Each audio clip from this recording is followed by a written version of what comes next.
Android and iPhone users, for the full version of WFO Radio NHRA Nitro, download the WFO Radio app. It's sports radio for racing fans. Thank you. I appreciate it. The ultimate racing show, including WFO Radio NHRA Nitro, WFO Radio Ignition, the WFO Radio NASCAR Tailgate Party, news, videos, push notifications, and more. I just hope I'm part of it. Go to the App Store or Android Market, search WFO Radio, and download it now.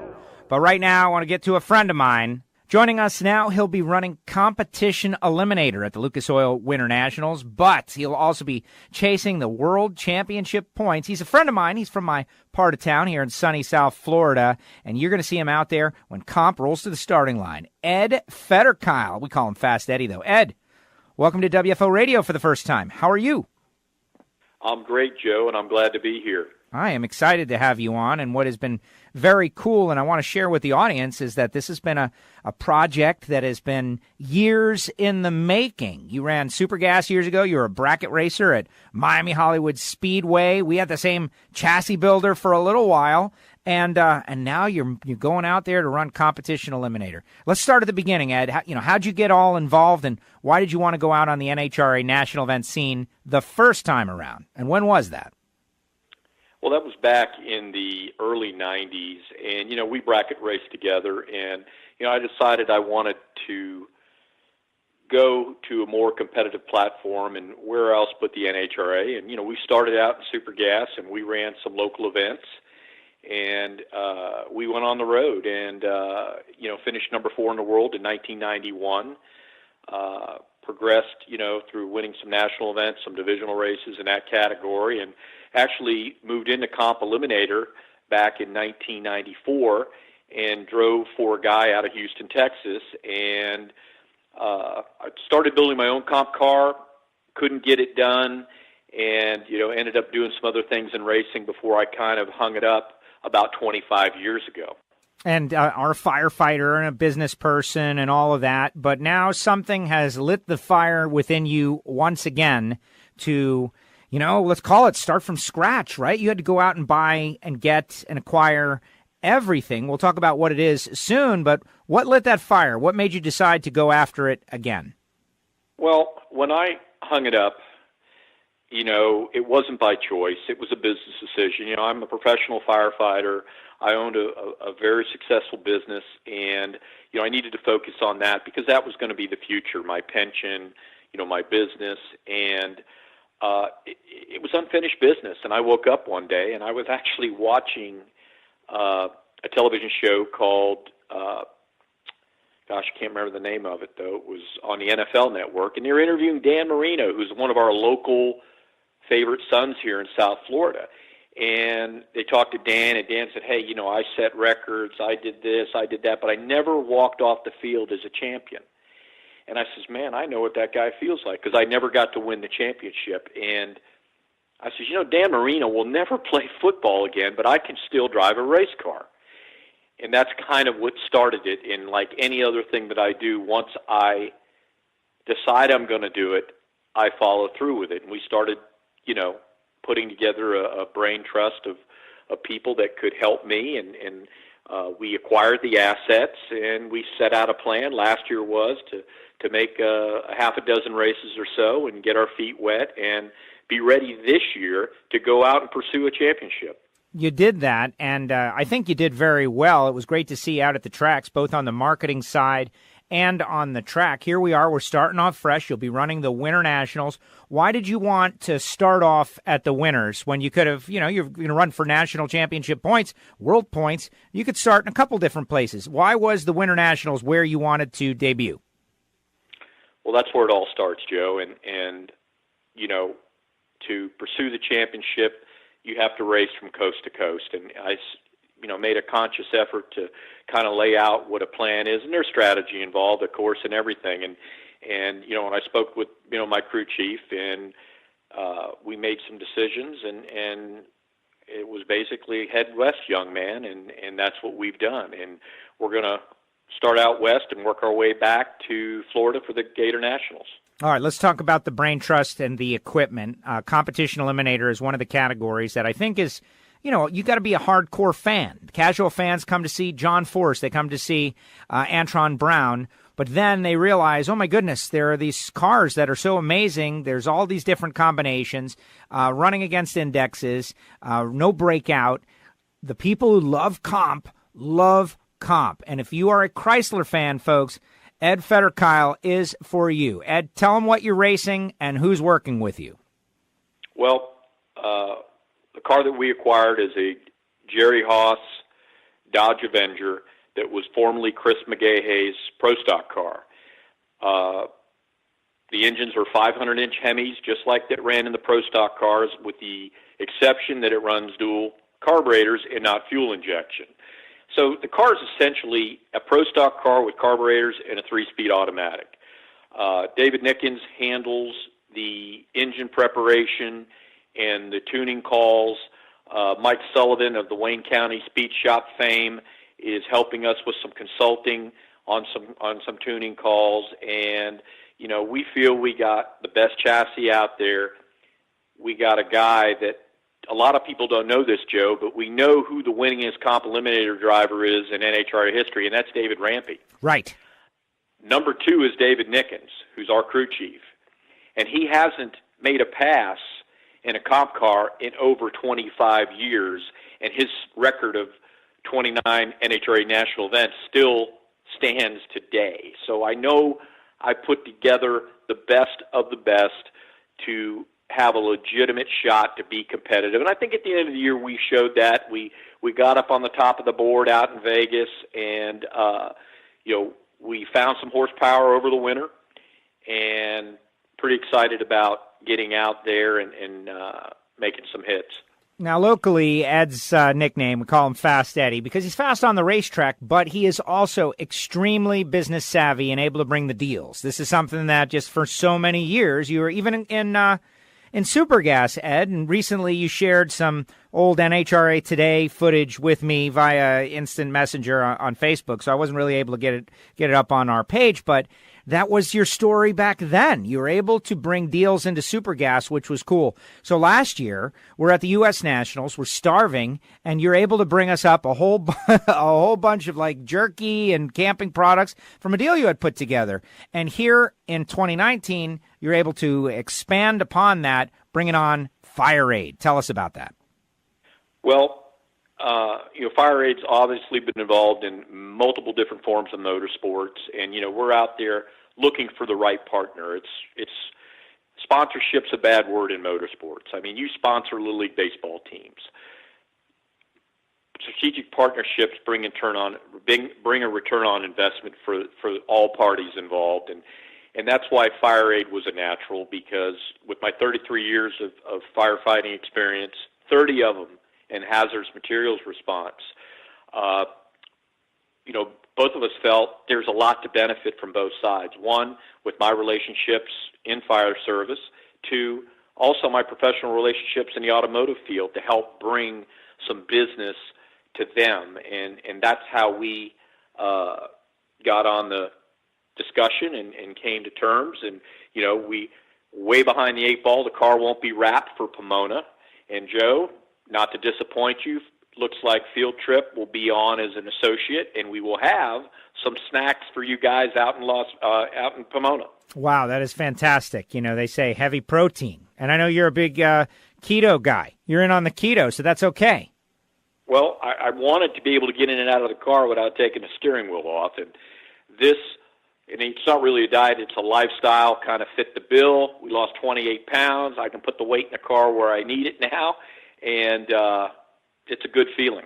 So that is the point, though, and I think it is very I want to make this point in that you are going to do this. Yes, it's going to be fun, but you are altering your lifestyle to do whatever it takes to be as competitive as possible. Yes, of course, you got 0 points as does everybody else, and you would love to end this season a champion in a way that Dan Marino was never able to do. Very sad about that. But you are not just talking the talk here. You are doing whatever it takes, including changing your diet.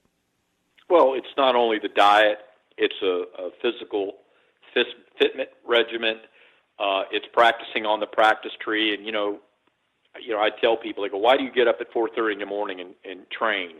Why do you spend X amount of hours on a practice tree? And the answer is very simple. If you want to be a champion, you got to train like a champion. And I don't care if it's football, hockey, or drag racing. It takes preparation because the separation is in the preparation. So those who prepare can be more successful than those that don't. I love that. I love the little, rhyme alliteration keeps us up. Now, okay, guys like Frank Aragona, David Rampy, these guys are killers. Ed, they're killers. Comp Eliminator is full of them. That's why everybody that loves the category loves the category. Is it right to say shook off the rust last year? Where do you feel you are in your, arc of return here? I'm ready to go out and win races and ultimately go out and win a championship. And if I didn't feel that way, and if I didn't believe I could do it, I shouldn't even, get out of bed and try. Fantastic. Ed, I've been dying to do this interview since I found out that you bought the car. The timing is right. We're headed to Pomona, Lucas Oil, Winter Nationals, 2019, getting ready to get started. Fired up. NHRA just announced NHRA TV, partnering with Sony to bring what was once NHRA All Access to more people through native apps like Apple TV. A lot of good stuff going on in the sport of NHRA drag racing. I think we need, more characters in more categories. And so something new in Comp Eliminator. Now, let me ask you, why Comp? A lot of people like to go into, Top Sportsman or here or there. You are picking Comp. Is it because you have David Nickens on your side? Well, there's no category in NHRA drag racing that's easy. I mean, it's a great feeling. Columbus of 92, I had to outlast 130 cars in Supergas to win a national event. But Comp, even though the car count is lower, there's still a degree of difficulty because it is ultra competitive and it is a lot of money it takes to be fast and be consistent, but you still got to drive the car. And the technical side of it, granted, having the talented people that I have helping me did make the decision kind of easy, but I always, it's the closest thing to pro stock that you're going to see, okay?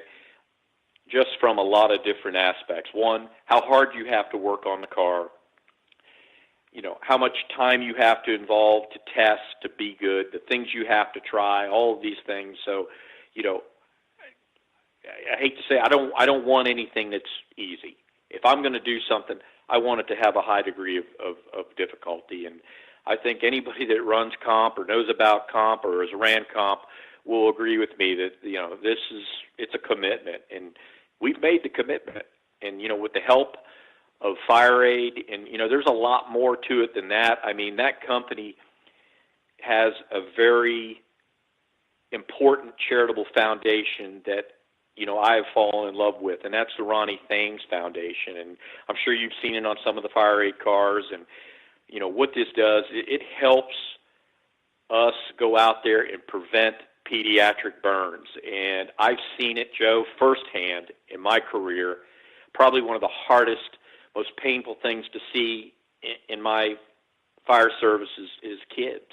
And when they're hurt and they're burned, it's a very painful thing. And what Mr. Thames and his wife Teresa have done is they have created this foundation that through education and awareness is going to help kids not get burned. And they've taken it a step further for those that are so unfortunate to experience the burns and their families and the pain that they suffer.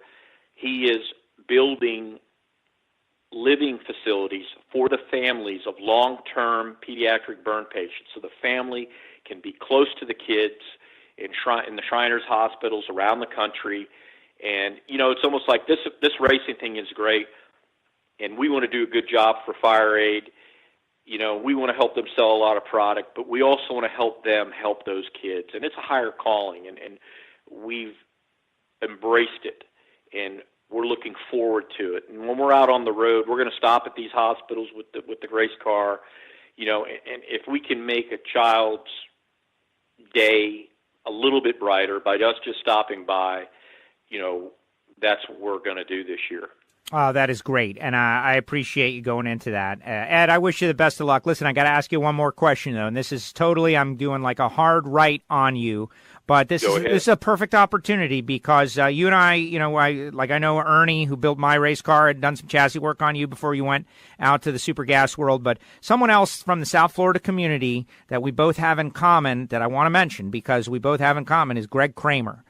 Greg Kramer Racing Engines. You worked in a shop for many years, and I'm sure learned a lot. Greg Kramer, my real racing accolade, winning a track championship and Super Pro at Moroso Motorsports Park. It wouldn't have happened had he not stayed up really late to 4 a.m. Helping me get my engine back together. His son Corey, of course, a great friend of both of ours, and I just wanted to know, Greg Kramer, where does he fit in on all of this? The person you are now, the racer you are now, and the time you spent in his shop here in South Florida. I'm always trying to really let the world know that we've got a great community of racers down here. Years ago, we lost our track, but the passion was here. Greg, obviously, may he rest in peace, but what role did he play in your life and career in drag racing to this point? Well, when I went to work for Greg, I've always wanted to do something at a higher level in drag racing. I drove that 67 Nova down Hollywood Boulevard many times and had to stop at, Flamingo Road so it would cool down enough so I could make it to the track. And, you know how our schedule is at the fire department. You're on 24, off 48. So during that 48 off, I worked for Greg, and he was doing engines for offshore race boats. And, Greg kind of catapulted me into business. Greg kind of molded me into the businessman indirectly because, I wanted to machine parts. I wanted to assemble engines. I wanted to run the dyno. But Greg needed someone to run the front, and he kind of forced me into that role. And that's what kind of really put me in a spot where I could run a business. And, we worked on my engines in the shop, and he gave me parts for that. And just like he did with you, Joe, we worked many late nights. And, I shared meals with that guy 4 or 5 a week when we would get done at the shop. And, I love the guy emphatically, and I wish he was here to see it. And I remember when I won the first national event that I did in 91, and I called him and told him about it, and, he made a lot of the parts for that race car. Ernie did the back half, and, we did some stuff on the front together, and, I wish he was here to see it, but, he was a true automotive genius, and that's the funny part is that he was a great machinist, he was a great engine builder, he was a great engineer, but he wanted me to do the business part, and if he may not have done that, I may not be where I am today in business, and I certainly wouldn't be where I am in drag racing because, he gave me the tools to do it. And again, may he rest in peace. And his son Corey, I still, keep in touch with him every now and again through Facebook and whatever. And I miss him. I miss him a lot. Yeah, absolutely, totally agree. The funny thing about my story is, in the middle of a points fight, had a problem, spun a bearing, something like that. He says, "Bring it over," tears it apart, stays up late. We rolled out of there at 4 a.m. to go put it in the car, thrashed, headed to the track, and it rained out. Can you believe it?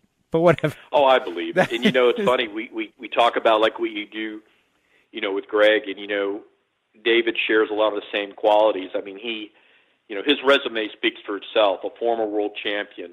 He's powered multiple world champions, with his engine programs. And, like you said, it was funny. We were getting ready to go to Dallas last year and spun the motor over, and there was no compression. And he thought maybe the cam backed off. We bent some valves and ended up sticking all the rings. Well, we're sitting there in the shop needing to leave in about 12 hours. Well, before you knew it, the motor's out of the car, the motor's apart, rings are freed up, motor's back together, and the truck's on the road northbound on 45 to Dallas.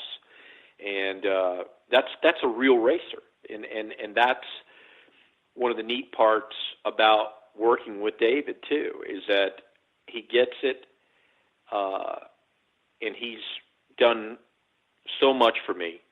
I couldn't do what I'm doing right now without his help. And, he's probably very underappreciated by a lot, and I can't tell you how much I appreciate what he does for me. And to have Mike Sullivan to be able to pick up the phone, send him a run, and have him look at it. I mean, people laugh, they joke, because pretty much everybody on my operation is over 50, some over 60, some 70 plus. So, we're not the over-the-hill gang. We're a group of guys that, have a mission, have a goal, and I'm going to try to do my part. That's why I do what I do, why I get up early, why I train on the practice tree, because I need to do my part, because that's what I can control, and that's what happens inside the race car. Now, I can imagine that you carry that with you everywhere. I don't like to talk about pressure, because pressure is something that, we put on ourselves. But in this case, I would imagine you are putting a lot on yourself